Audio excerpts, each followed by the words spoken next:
ఓ computer centre పెట్టిన ఆయన ఉన్నాడు పాత రోజుల్లో, ఓ 15 ఏళ్ల క్రితం మాట.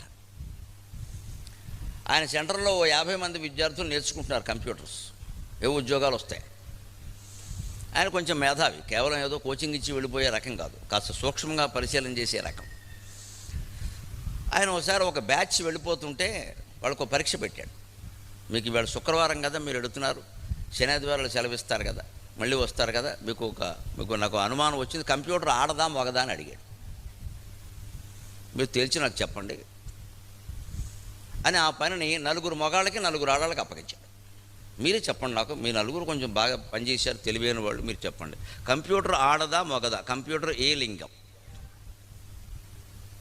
Male gender or female gender. వాళ్ళు వెళ్ళారు, 2 రోజులు దీర్ఘంగా ఆలోచించారు, 2 దగ్గర కుస్తీలు పెట్టారు. వచ్చాక విచిత్రంగా చెప్పారు,